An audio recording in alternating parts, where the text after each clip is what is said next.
Pemirsa, Anda masih menyaksikan Breaking News TV One, di mana MK hari ini akan memutuskan gugatan batas maksimal usia Capres-Cawapres 70 tahun. Kita akan menuju langsung ke Haidar Faisal, pemirsa, rekan kami yang sudah berada di gedung Mahkamah Konstitusi. Selamat siang, Haidar Faisal.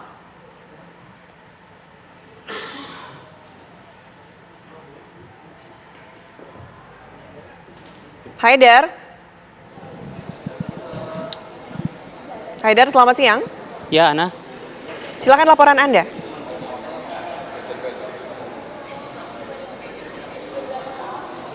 Oke.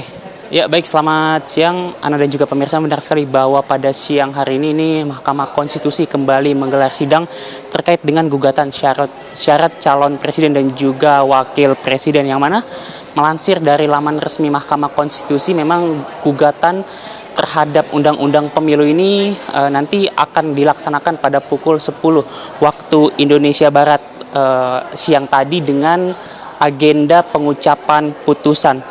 Yang mana total, pemirsa, dalam hal ini Mahkamah Konstitusi diagendakan membacakan 6 gugatan perkara terhadap Undang-Undang Pemilu Undang-Undang Pemilu nomor 7 tahun 2017, yang mana 3 dari 6 perkara tersebut, pemirsa, 3 perkara ini terkait dengan gugatan batas usia Capres dan Cawapres. Lalu 2 perkara ini menyinggung batas bawah usia Capres dan juga Cawapres. Sedangkan 1 gugatan lainnya ini adalah gugatan yang disampaikan ataupun diajukan oleh Ketua Umum Partai Umat, yakni adalah Ridho Rahmadi, terkait dengan ambang batas parlemen 4%. Dan jika saya bisa informasikan kepada Ana dan juga pemirsa di rumah, bahwa saat ini memang Mahkamah Konstitusi sudah melakukan ataupun membuka jalannya sidang terkait dengan gugatan undang-undang pemilu, dan hingga sampai saat ini masih berlangsung.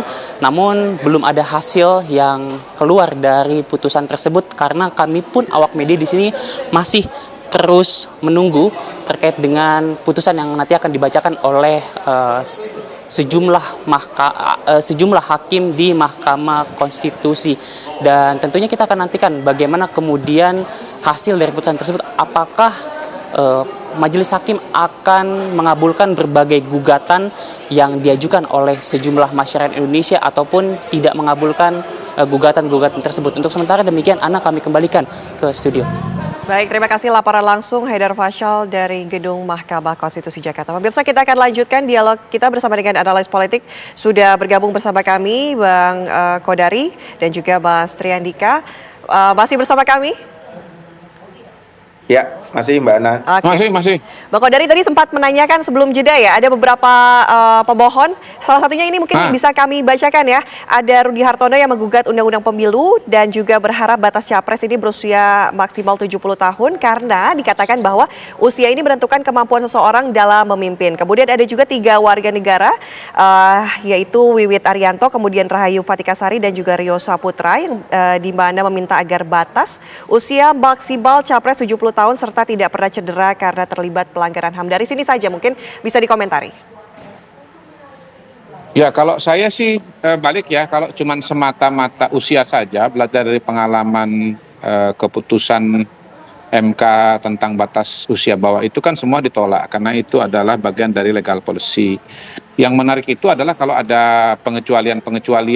Dalam kasus batas bawah kemarin itu ada pengecualian kalau sudah pernah atau sedang menjabat melalui mekanisme yang dipilih, begitu. Nah, ini kita harus mendengar argumen-argumen atau permohonan lain yang bukan hanya bicara usia. Tadi kan ada bicara tidak pernah melanggar HAM, begitu. Nah, itu menarik juga itu. Apakah kemudian itu akan jadi pertimbangan bagi Mahkamah Konstitusi untuk kemudian menerima atau menolak permohonan yang tadi disebutkan? Saya melihat faktor pengecualian ini yang menjadi menarik ya. Ini kan mirip dengan kalau kita bicara syarat untuk memilih, batas usia itu 17, tetapi ada pengecualian kalau sudah menikah. Jadi kalau usianya itu 15, walaupun usianya di bawah 17, tetapi kalau sudah menikah maka dia berhak untuk menjadi pemilih.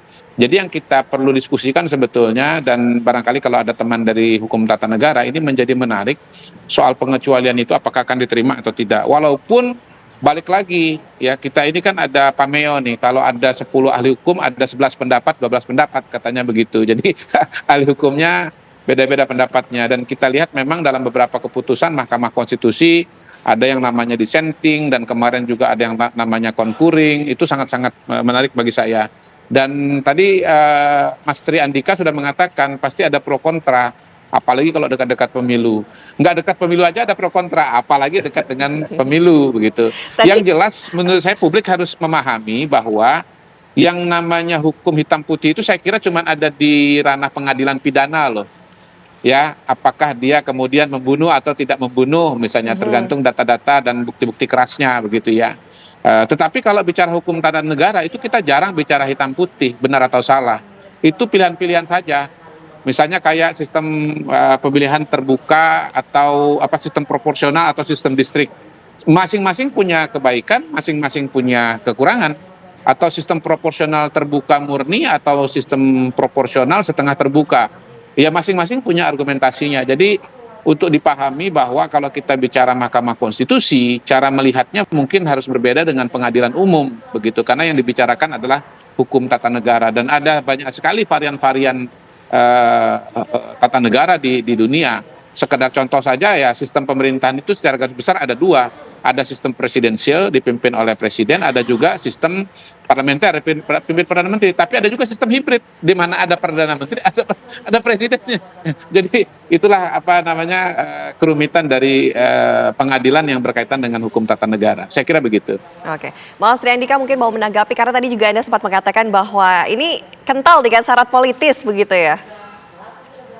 Ya, karena momennya menjelang penutupan pendaftaran capres dan cawapres tentu sangat kental dengan muatan politis. Tapi kembali lagi saya melihat bahwa kecil kemungkinan MK akan mengabulkan gugatan pemohon gitu ya. Ada dua faktor saya lihat. Yang pertama, konsistensi argumentasi MK terkait dengan penolakan batas minimum usia capres. Ya, bahwa di situ MK berargumen merubah batas usia itu ya bisa menimbulkan ketidakadilan yang tidak dapat ditoleransi, katanya intolerable injustice gitu. Dan argumentasi serupa saya pikir juga akan digunakan oleh MK gitu, karena menentukan batas usia gitu ya itu bisa mengganggu hak orang lain. Jadi itu faktor pertama yang membuat saya melihat putusan MK ini kecil kemungkinan akan mengabulkan gugatan pemohon. Dan yang kedua, tentu MK akan mempertimbangkan aspek politik besarnya, Mbak ya, bahwa putusan MK yang bisa mengabulkan gugatan pemohon itu kemungkinan akan memunculkan satu kontroversial baru, satu kegaduhan politik baru, dan saya melihat MK menghindari menjadi kambing hitam ya dari kegaduhan politik yang bisa akan muncul dari putusan tersebut. Oke, mungkin begini, Bang Kodari melihatnya seperti apa ini? Apakah kemudian ada syarat politisnya juga? Mungkin kita bicara soal usia saja ya, karena kan yang membuat sama permohonan kali ini kan dengan yang kemarin itu adalah sama-sama soal usia. Yang satu balik lagi batas bawah, ini batas atas. Sebetulnya kalau menurut saya ya, pelajaran yang terpenting dari dinamika 2024 ya, pada tahun 2023 menuju 2024 ini adalah pentingnya peninjauan kembali asumsi-asumsi dan pengaturan-pengaturan mengenai usia di berbagai lembaga publik di negara kita gitu. Itu angka-angka itu kan ternyata sangat menarik. Misalnya nih, saya mohon maaf nih kalau ini salah, saya mendengar katanya usia 40, batas usia presiden wakil presiden itu pembahasan di DPR itu katanya waktu itu, kata yang hadir di sana ya, yang diceritakan kepada salah satu host media, itu dasarnya adalah usia Nabi Muhammad ketika menjadi nabi pada umur 40. Nah, itu syarat jadi nabi, bukan syarat untuk jadi kepala negara gitu. Ya, belum lagi kemudian kita harus cek lagi apakah yang umur 40 itu cuma Nabi Muhammad atau ada yang lain usianya, atau apakah semua nabi itu diangkat ketika umur 40, kan begitu. Lalu kalau kita bicara batas-batas pengaturan usia, kalaupun misalnya ada di negara-negara lain, ternyata memang banyak contoh-contohnya itu patokannya 35.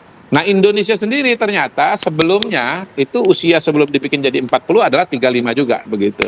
Ya kalau saya pribadi ya kalaupun misalnya mau ditambahkan ketimbang faktor usia, lebih baik faktor pendidikan. Kenapa?